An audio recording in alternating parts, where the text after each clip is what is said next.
What I'm going to talk about today, as Roberta said, is I want to talk sort of a bit specifically, and I hope not in too much detail, about the Gladue decision. And I want to talk about some of the challenges about making that decision real and how it's been addressed in Toronto. And I'm sensitive, particularly being out on the West Coast, to how people feel about people from Toronto.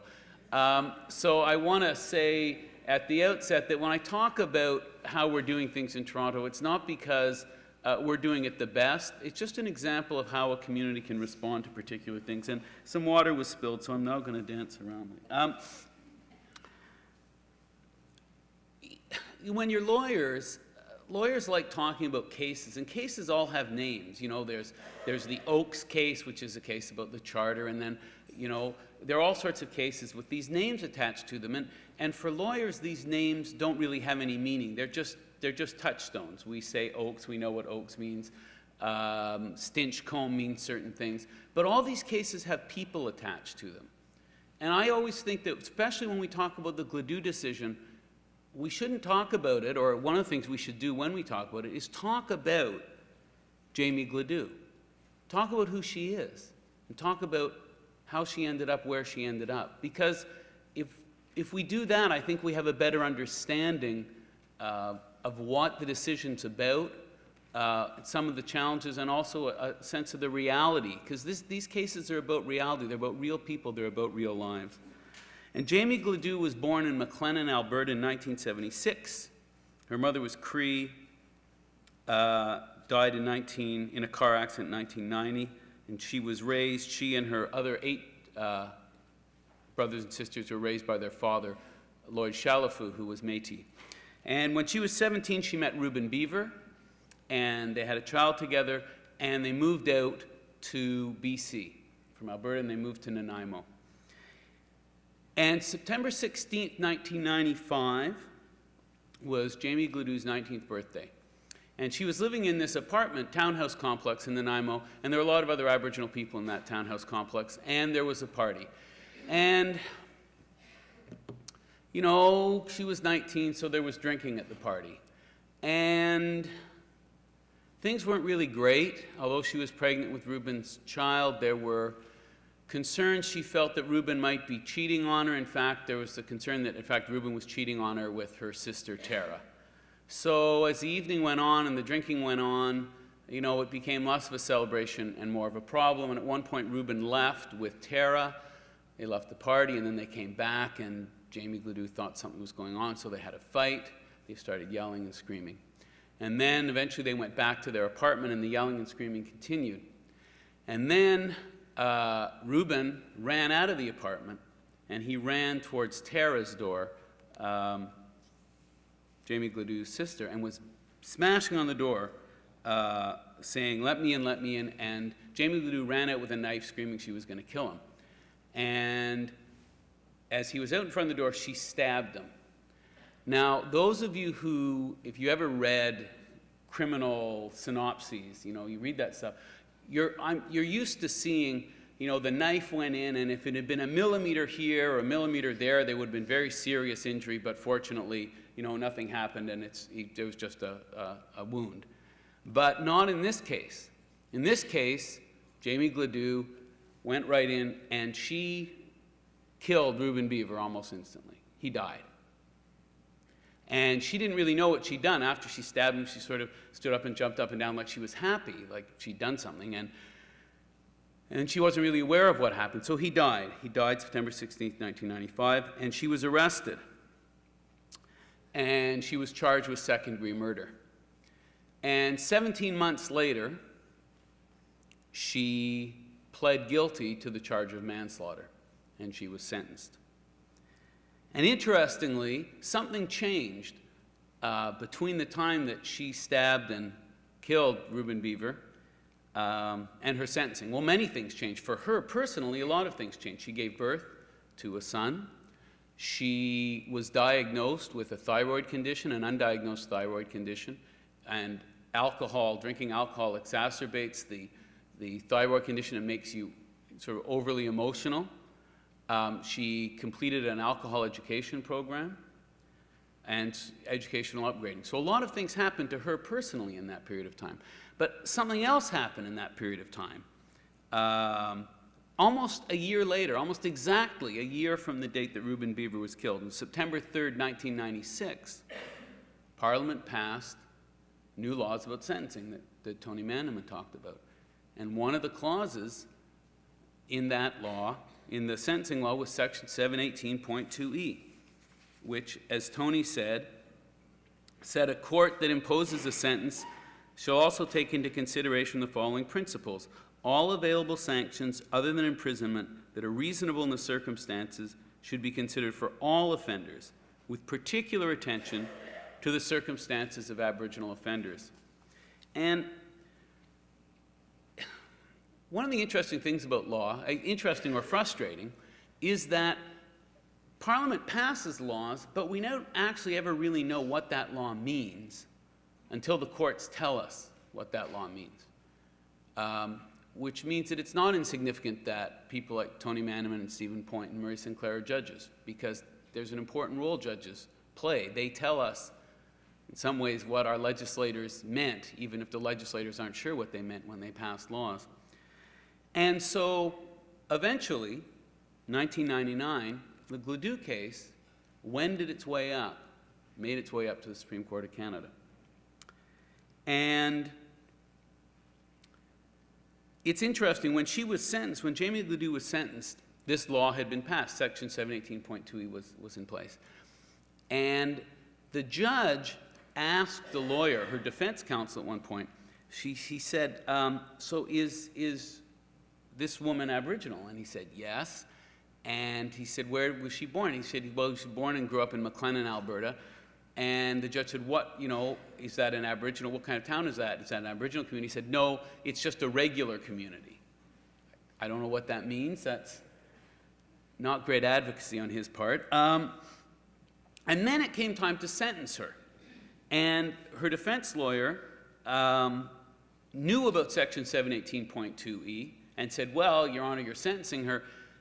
She's an Aboriginal person, and Section 718.2e says you should look for all alternatives to incarceration, with particular attention to Aboriginal people. And the judge, in this case the trial judge, sentencing judge, thought about it and said, well, I know what you're saying, but you see, she's not really an Aboriginal person for the purposes of this section, because she doesn't live in an Aboriginal community. So I'm not going to give her the benefit. I'm not going to consider this section in sentencing her. And so she received, she received a 3-year sentence, which actually was a pretty good sentence. And in her case, it worked out very well, because after 6 months, actually she was released from jail and did the rest of her time in the community. But the case was appealed up the ladder, partly, in large part, because of what the judge said. And I don't have time to go into all this here, but what the judge did in this case is what judges often do when they sentence Aboriginal people. Judges have done this sentencing Aboriginal people right from the beginning, which is when a judge sentences an Aboriginal person, they bring to that sentencing myths and assumptions and stereotypes about who an Aboriginal person is. And by an Aboriginal person, we don't mean who an Aboriginal person is, because that you can actually determine if someone's Aboriginal or not. But who is an Aboriginal person deserving of consideration of being an Aboriginal person for the purpose of sentencing? And I see this in Toronto. I mean, judges, very nice people will often tell me, we don't have any Aboriginal people in our courts.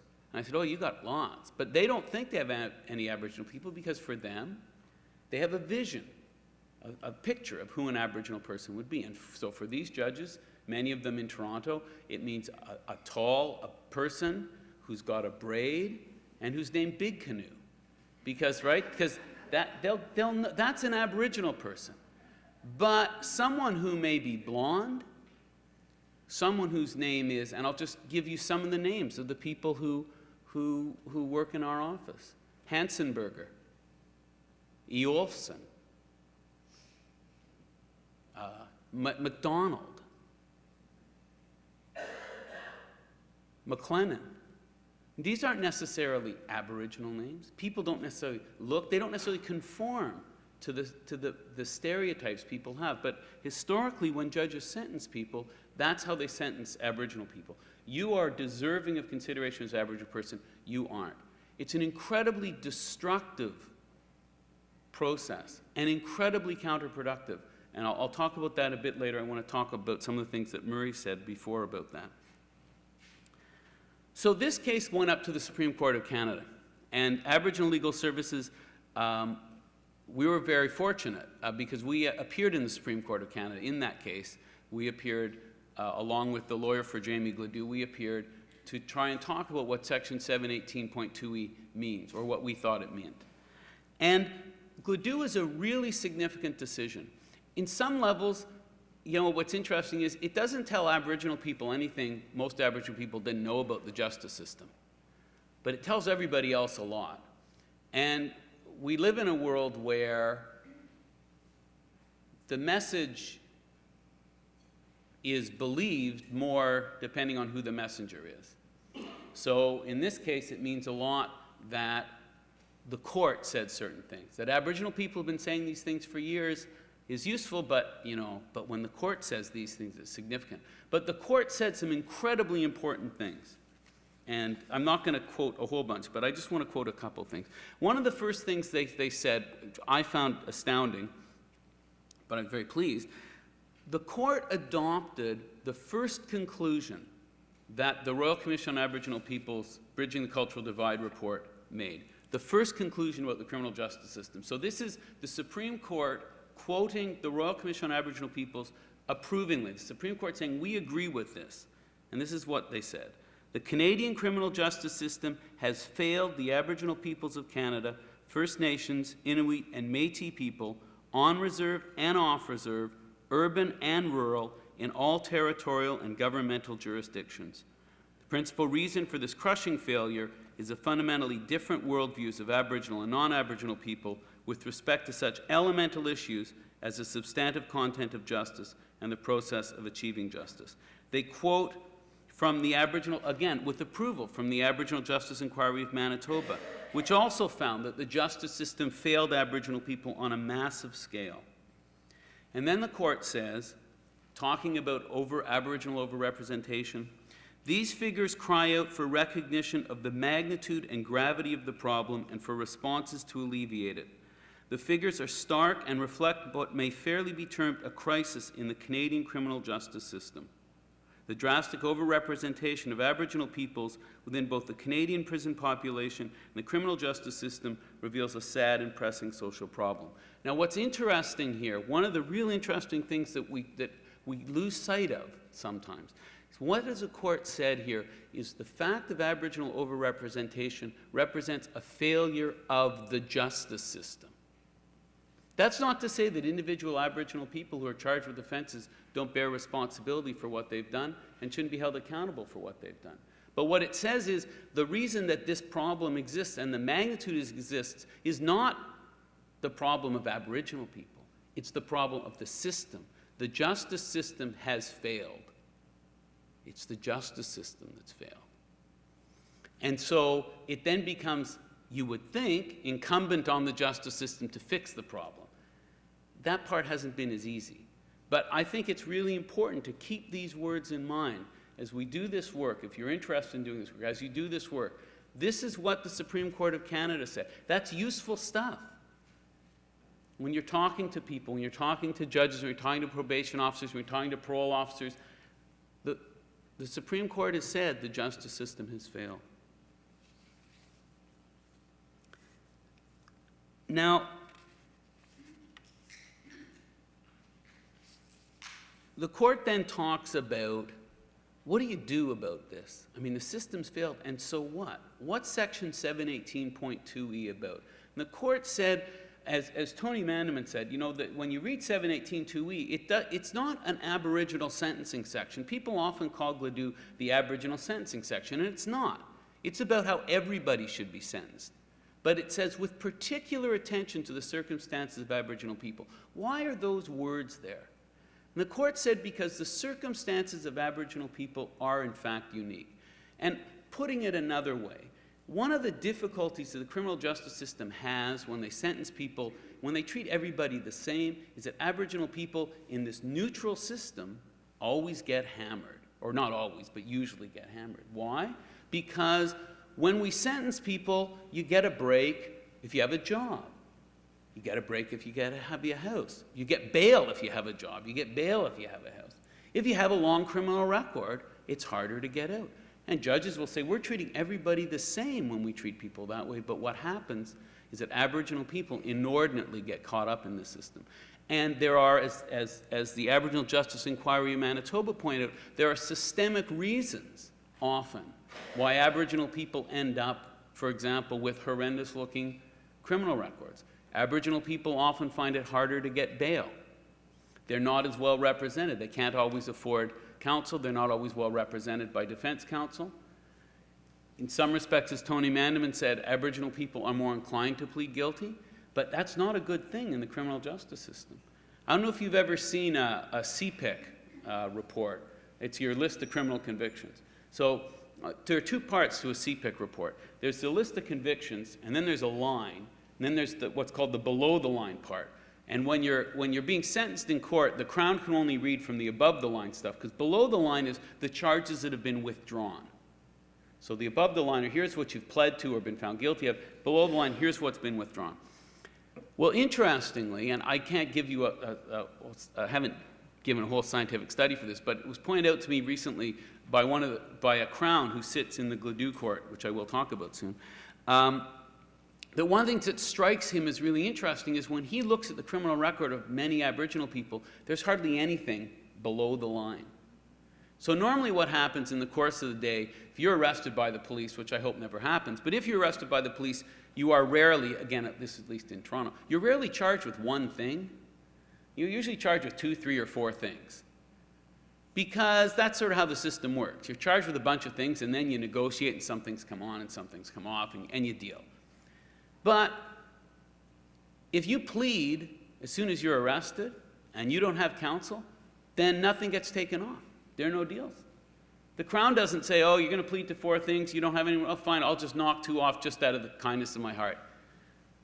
It's Friday, I feel good, here, drop those charges. They don't. If you don't get bail, you often plead. There are many people, certainly many Aboriginal people in Toronto we work with who will never get, in the ordinary course of event, will never get bail. It doesn't matter what they're charged with. They get a CD. They try and walk out of an HMV or Virgin Records here with a CD. They're charged with theft under. They don't get bail because they've got a long criminal record. They have a history of fail to appear. They don't get bail. Well, if you don't get bail, what do? If you're charged with something minor, you plead as fast as you can, even if you're not guilty, because it's going to take you, in Toronto, it's going to take you 2, 3, 4 months to get a trial. The way the system works, dead time every day you do before sentencing is equal to 2 days after. Why would you bother insisting on your innocence if you're going to be sitting in jail for 2 months, equivalent of 4 months' time for stealing a CD? You're going to plead right away. And then you're going to plead to everything, and your record's going to look bad, and it just keeps going on. So all these things combined, along with other things, to mean that when judges sentence, often when they sentence everybody the same, Aboriginal people get sentenced more harshly, are more likely to be sent to jail.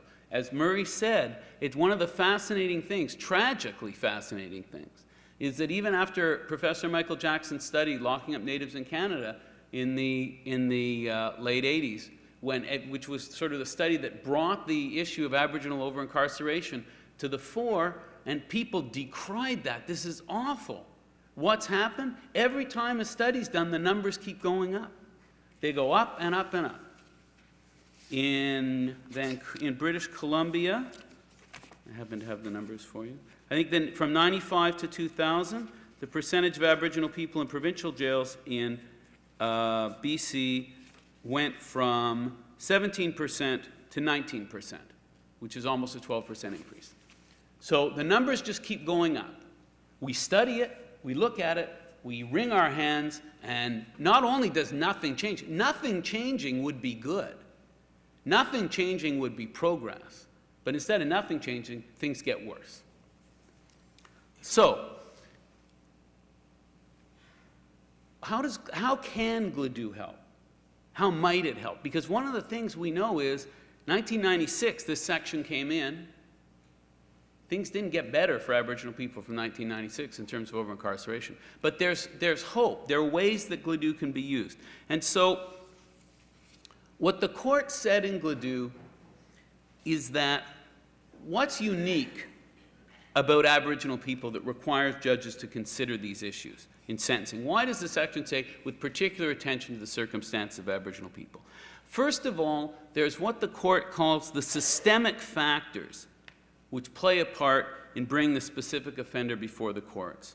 And the second is the types of sentencing approaches that might be appropriate to the offender because he or she is Aboriginal. Now let me just stop here for a second to say one of the really important things that the court said in this case that I think is, that certainly we argued very strenuously for.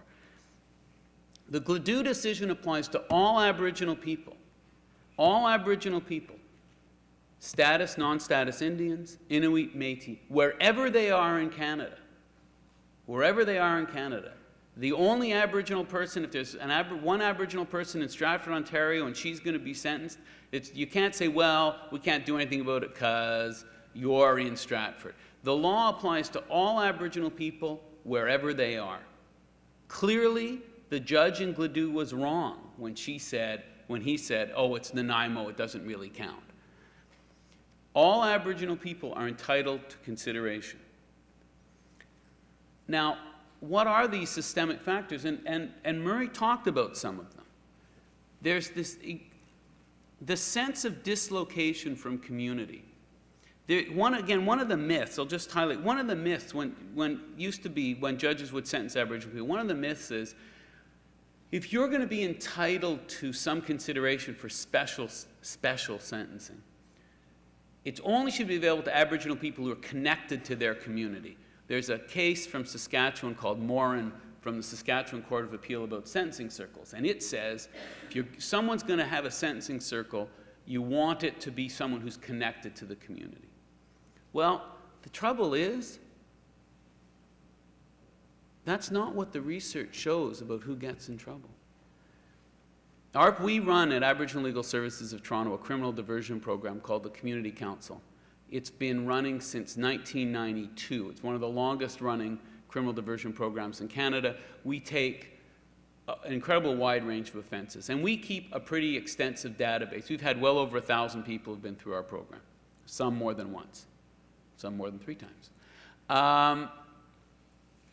And one of the things that we found is that of the people we see, at least 45% of the people we see in our program were adopted or in care. When the Royal Commission on Aboriginal Peoples went to the Sask Pen in the mid-90s, they met with the Native Brotherhood. Native Brotherhood are the guys in the Sask Pen who are Aboriginal. And they said, who in this room has been adopted or in care? And every hand in the room went up.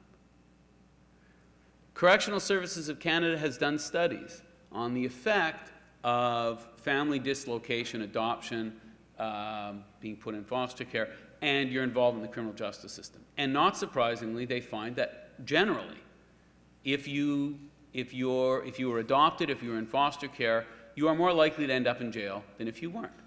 But for Aboriginal people, that is even more significant.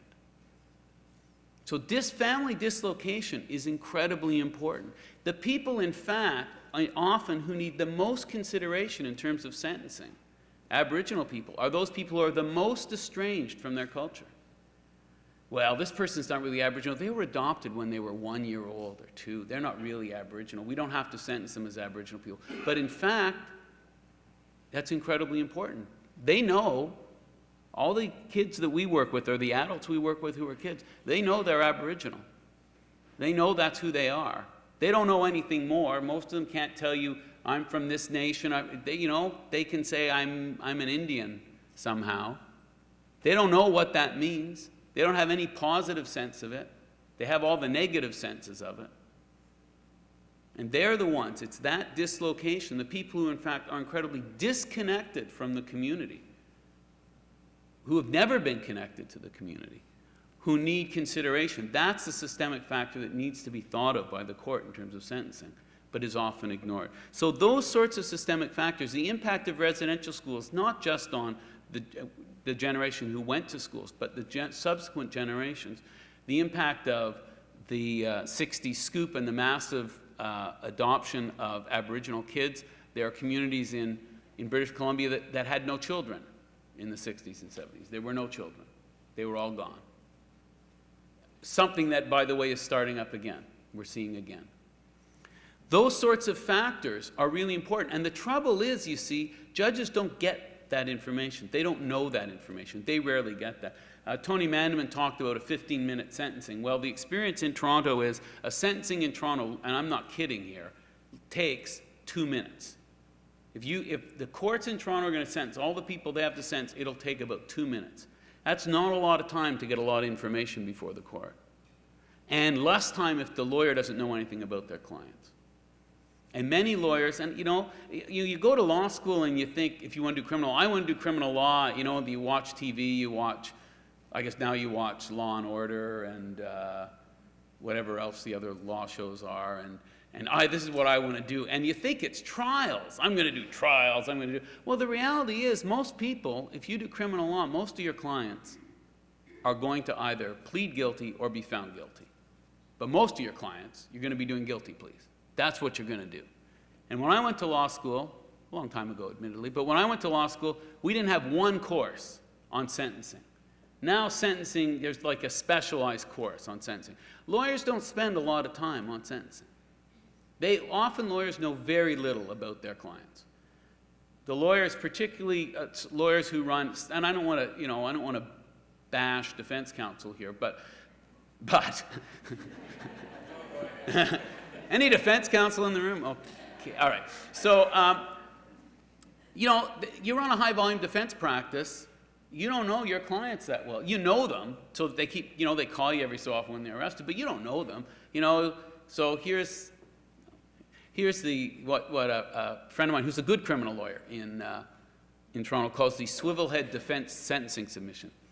Your Honor, my client is, how old are you? 17. My client's 17 years old, or let's see, an adult court, 27 years old, and how far did you go in school? Grade 9.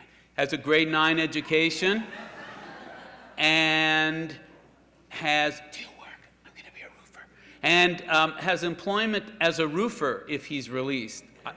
Now, I don't want to, I mentioned this before, I don't know what it's like here, but the job that everybody is going to do when they get out of jail is to be a roofer. We had our roof done a couple years ago in our house, and I didn't leave the house. I'm in, I'm out, I'm running around.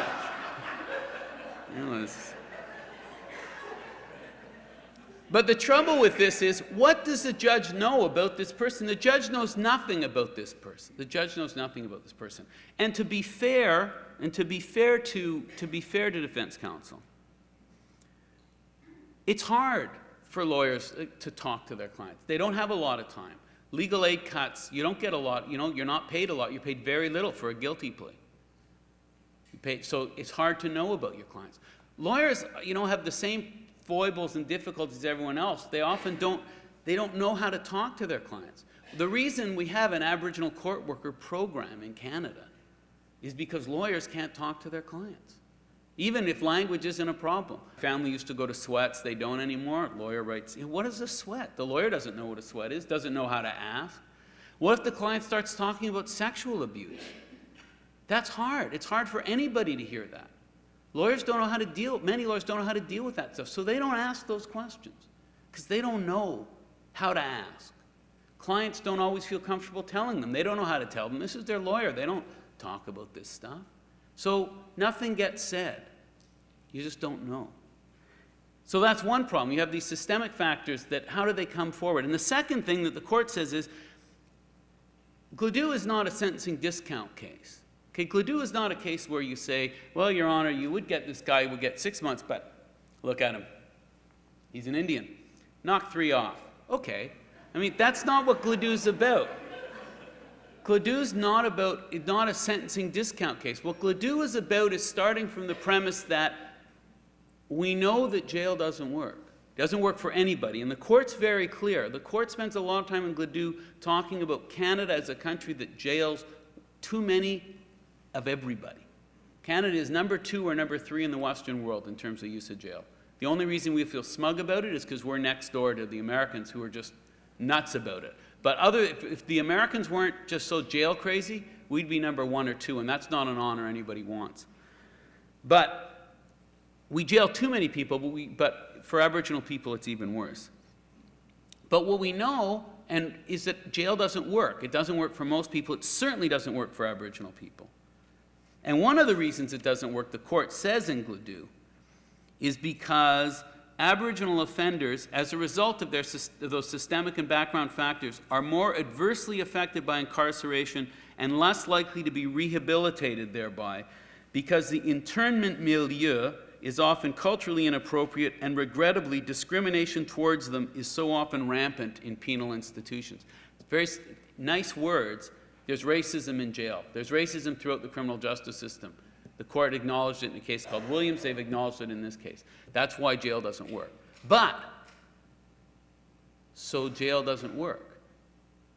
You can't say to the judge, jail doesn't work, and just, let him go. What options exist? Again, one of the problems is defense counsel don't know what options are out there. They don't always know what services are in the community. And if they do, they certainly probably don't know what goes on in the Aboriginal community. They may know that the Salvation Army has a home, and so runs an addiction program, but they don't know about any specific cultural programming, and they couldn't explain it, much less pronounce the names, which is okay. But they can't do that. So again, this information doesn't come before the court. So when the Gladue decision came down in 99, it was April, I think, 99, we were really excited. We thought it was a great thing because we'd been involved in the case. We thought it was really neat, and people were phoning us. We were doing phone interviews and stuff, and it was great. And I wrote a little piece about Gladue, put it on our website. Oh, I should mention, if you're interested in more information about Gladue, you should check our website. We're going to be updating it with a lot of material in the next few months. And our website is aboriginallegal.ca, Aboriginal Legal, all one word, www.aboriginal. Just type Aboriginal Legal Services of Toronto in Google, and you'll get it. So we're really excited. This is really neat. And then, so that's in April. Then there's May, June, July, and we have court workers. They're out in courts, and they're talking to us, and nothing changes. Nothing changes. See, when you go to law school, you think, I'm going to argue a case in front of the Supreme Court, I'm going to win this big victory, and everything's going to change. This is a really hard system to change. Gladue's decided, the Supreme Court makes all these statements, the papers are full. It was like the headline in the papers when the Gladue decision comes down. I did an hour-long interview, phone thing on CKNW or something with some guy from here. And all this stuff. And then we go back to doing the work we do, and nothing changed. Nothing. Judges hadn't heard of the Gladue decision. Judges were still saying, you're not an Aboriginal person. Judge saying, well, Gladue applies, but this isn't an Aboriginal offense. I can't even figure that out, but And so, yeah, you're laughing, but sometimes laughing to keep from crying, because nothing's changing. Nothing's changing. And in 2000, September 2000, we went to Aboriginal Legal Services, was invited to a conference in Ottawa, provincial court judges. And while there, we did a session on the services and programs we have in Toronto. And in the course of that, we talked about how nothing had changed with Gladue. And it was one of the themes of the conference, because a lot of the judges were talking about how nothing had changed. And at the end of the session, one of the judges, Mr. Justice Patrick Shepherd, who sits at the Old City Hall courts in Toronto. I don't know if any of you have seen This Is Wonderland, that TV show This Is Wonderland, but that's the Old City Hall courts. There are 5 provincial courts in Toronto, adult provincial courts. Old City Hall's one. And he said, maybe we should think about setting up a special court for Aboriginal people at Old City Hall, and maybe we could deal with some of this stuff. And we said, well, that sounds like a neat idea. And so for the next year, we worked with 4 judges and incredibly, very supportive court process. And what was created, which began in October of 2001, was what we now call the Gladue Aboriginal Persons Court. And it sits at the Old City Hall Court in Toronto, now 2 full days a week. And it's not like Sutuna. If you go to the Gladue Court, it won't look much different on first glance. There's a judge, he sits where the judge sits. There's crowns, everybody sits in the same place. The only difference for Toronto, is that all the accused are Aboriginal people. Some of the other people, many of the defense counsel are Aboriginal, duty counsel is Aboriginal, Crown is often Aboriginal, clerk drives are Aboriginal, but it looks largely like any other court. What's different is sort of how the court functions. And some of that's not immediately visible. But one of the ways the court's different is because all the judges, the crowns, the duty counsel, we've talked to them about the realities of urban Aboriginal offenders. So they come into court knowing some of the issues that they're going to face. We produced for them, because they couldn't do it on their own, we produced a booklet of Aboriginal services and programs in Toronto. It's distributed now to every judge in the city. So if a lawyer says, my client's going to Anishinaabe Health, the judge can actually flip through and see what programs Anishinaabe Health has. It also helps if the lawyer tries to put one over on the judge and says they're going to this agency for this sort of program and the agency doesn't have it. The judge can say, wait a minute, they don't actually have that. So we did that. One of the interesting things about the court is, on one level, it didn't cost any money to set this court up. There was always going to be a judge, so there's a judge. There's always going to be a crown, there's a crown. There's always a duty counsel. There's no added resources. It's just that they're dedicated resources. The Crown have agreed to have 2 or 3 people regularly sit in that court. Duty counsel assigned someone regularly to sit in that court. The Aboriginal court worker would be in that court anyway is in that court. The only thing that we identified early on as vital to have in the court that's not currently there is there needed to be someone, we felt, to get this information, the background of the person, the sentencing options. Someone has to get that to the court. Couldn't be the court worker, because the court worker is just too busy doing their regular work. So we created a position, what we call a Gladue Aboriginal Persons Caseworker. And that person's job is, they're in the court, the 2 days it sits, but they write what we call Gladue reports. Gladue reports can be ordered by the judge on his own or her own motion, by defense counsel, or by the Crown. And all of them have asked for Gladue reports. Not all together necessarily, but any of them can ask for Gladue reports. When someone's asked for a Gladue report, our caseworker goes away and talks to the client, verifies information, and then looks at what options might exist given what the client is prepared to do and given how serious the offense is and what the Crown's seeking as a sentence. Now, it takes 4 to 5 weeks for us to do a Gladue report. The Gladue reports average 10, 12 pages. They often take 20, 30, 40 hours to do because the caseworker has to interview the client more than once. You don't just say, hi, my name's so-and-so, tell me about your life, were you ever sexually abused? I mean, you can't do that. That's not how it starts. Sometimes our caseworker just says to the client, look, here's some paper, here's a pencil. Write up what you can. And I'll come back and see you in a few weeks, and we'll see what you've done. If the client is in custody in Toronto, it means a long drive because the jails aren't near the city anymore. We have to follow all this stuff up. If the client says, this happened to me, we have to try and verify everything that's in that report. So we phone the brothers, we phone the sisters. The client says, I was physically abused. We'll phone a sister, and the sister will say, yeah, that happened. As much as possible, all the report is written in the words of the person who told us. So if the client tells us, yeah, my dad used to beat the shit out of me, then we'll just quote, yeah, my dad used to beat the shit out of me. And if when we call the sister says, it's really awful, we knew that sexual abuse was going on, but none of us would do anything about it, we won't paraphrase that. We try and put that in direct quotes. We try and make it as real and have the people speak as much as they can. They can't all be in court. Many of them live far away, and these are things that we often don't want in court. One of the reasons these reports are written is because everyone has them. But it doesn't mean that it's read aloud.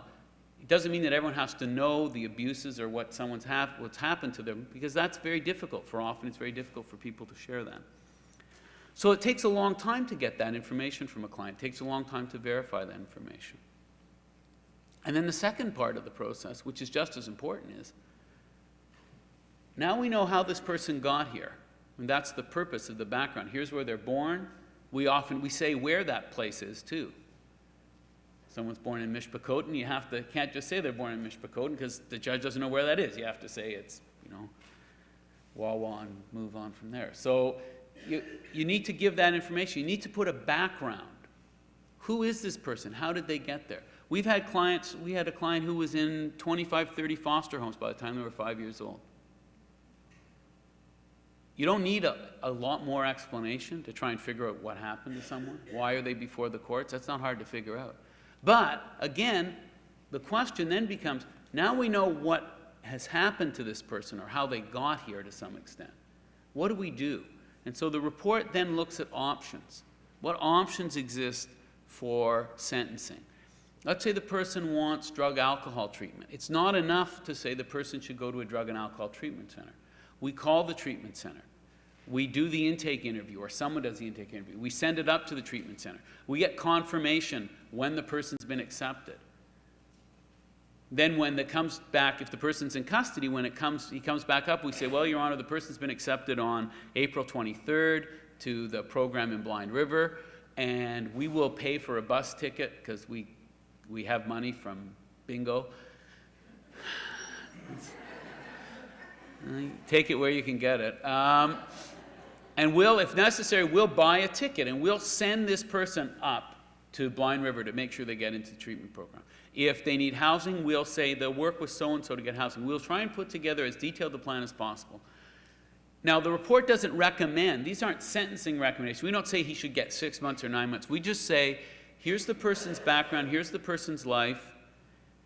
When you're considering a sentence, you might want to think about these things, whether there's still a period of incarceration. Sometimes we might say, and we have certainly said in some cases, there's no question this person's going to go to jail, but here's where there's a program. There's a program in this jail that'll be particularly appropriate. Or it may be particularly appropriate for this person to get a sentence of 2 years less a day rather than 4 years or 3 years, because 3 years, there aren't any programs in the federal pen, or they're going to be hard to access. But there are programs in Ontario.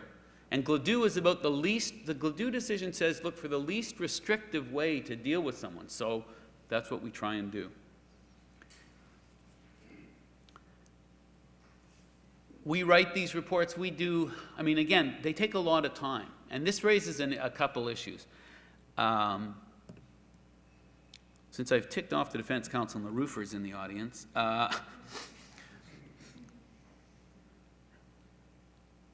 we don't have there's not a lot of participation in our court with probation and parole, which is too bad. We'd like probation to be in court. We'd like, if someone's given a sentence of probation, we would like them to actually be able to meet their probation officer right in that court. We'd like the probation officer to have a copy of the Gladue report. But we don't think, and this is nothing personal about probation officers, that they should be writing these reports. Because probation officers, certainly at least in Ontario, have 7 or 8 hours to do a report. That's what they got. They don't have necessarily any experience talking to Aboriginal people. They don't know how to talk about this stuff. Their reports are usually, can this person be supervised? And they don't have a lot of time to do that work. So the reality is that if probation officers did these reports, they wouldn't provide the information the court needs. Sometimes judges order pre-sentence reports and Gladue reports, because pre-sentence reports can be useful to talk about what was this person's experience like on probation. Can we really assume they're on probation? One Crown said he likes to see both reports because the probation report might say probation doesn't work, and the Gladue report will sort of explain why probation didn't work and why it might work this time. But I don't think it's something realistically that probation officers can do. And that's a problem. Because how's this information going to get to the court? Who's going to provide it? That's an issue, and it's a live issue. And it's a frustrating issue for us because, as far as we know, we're one of the few places that actually has someone who does these reports. And the first couple years we had this person, they were hired on an employment training grant.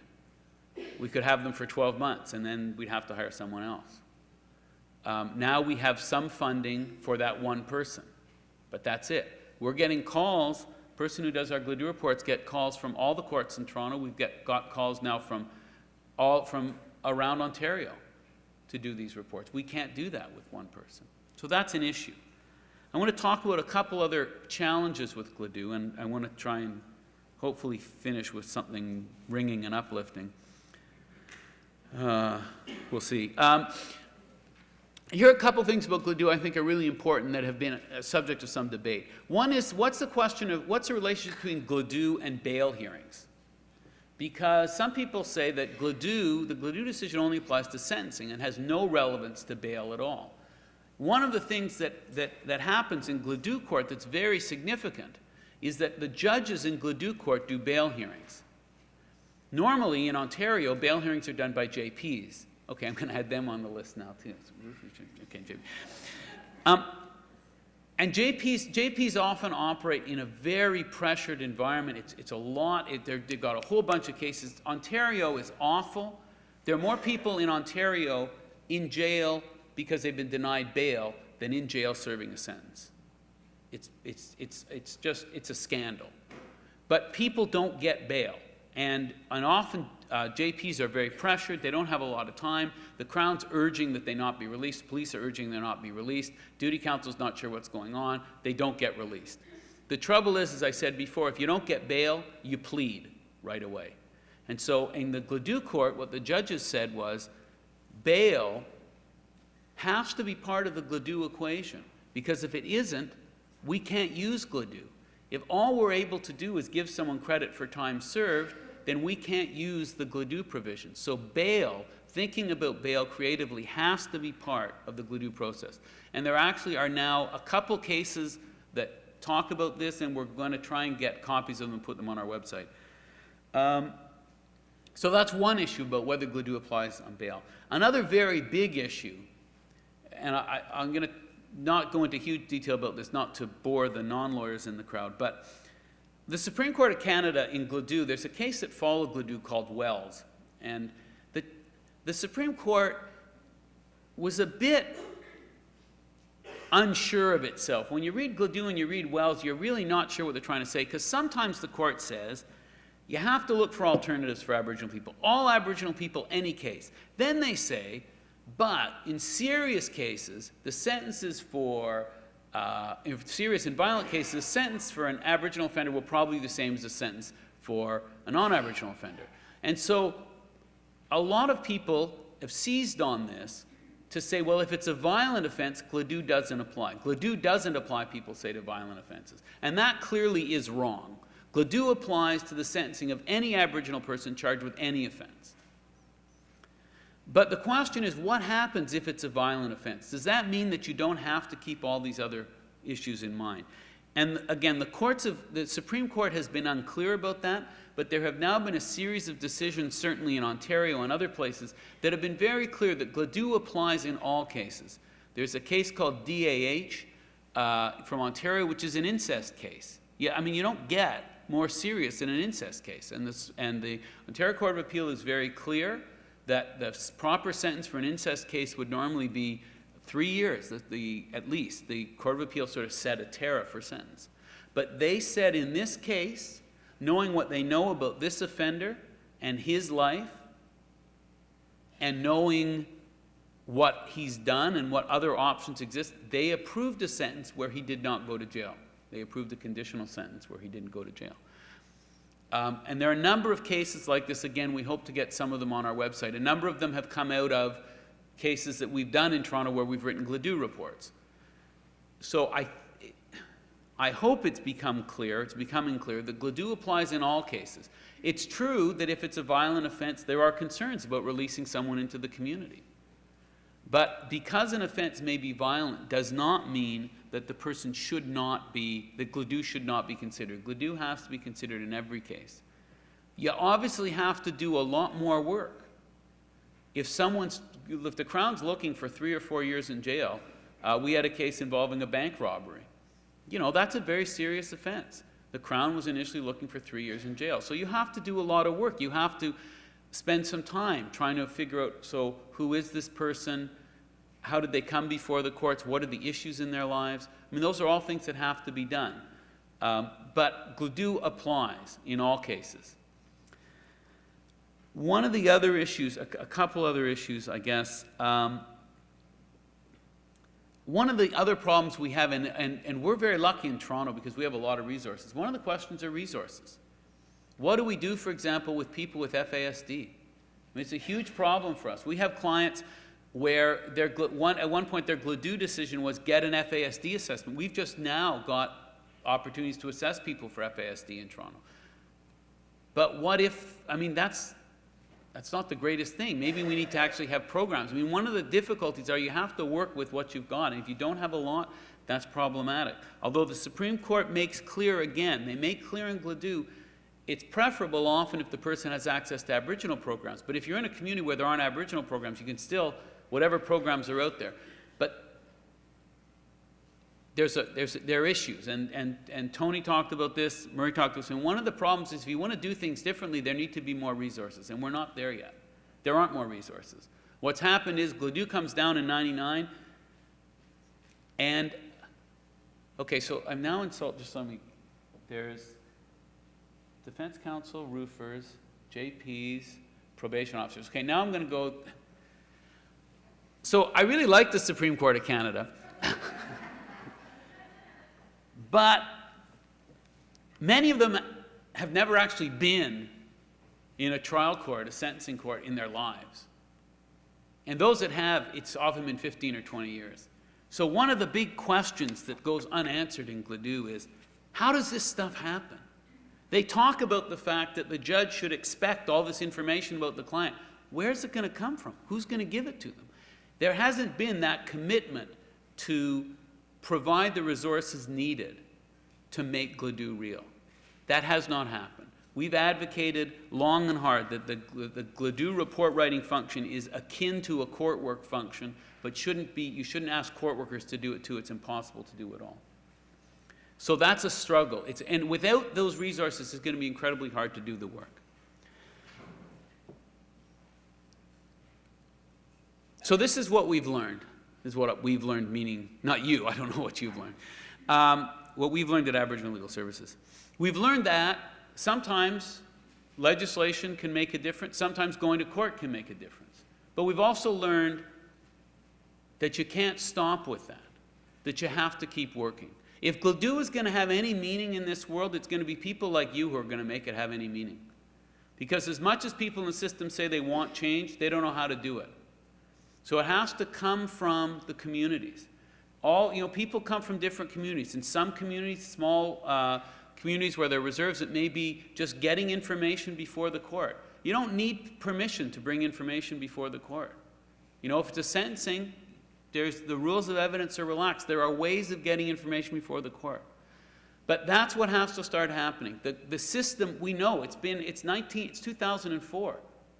There has not been a huge embrace by the justice system to figure out how to make Gladue real. Instead, what happens, and it's understandable, judges meet every so often and go, nothing's happening. We don't know how to make this real. It's now incumbent upon those people who believe that there are opportunities to try and make change. It's incumbent upon all of us who believe that to try and start to work for that. Because I know, and our experience shows, certainly that judges, the Crowns and Defense Counsel, they welcome that. People who work in the justice system every day are not happy with the routinized aspect of it. They're not happy with working in what looks becoming increasingly like a sausage factory. They don't like that. But they don't know how to get off that wheel.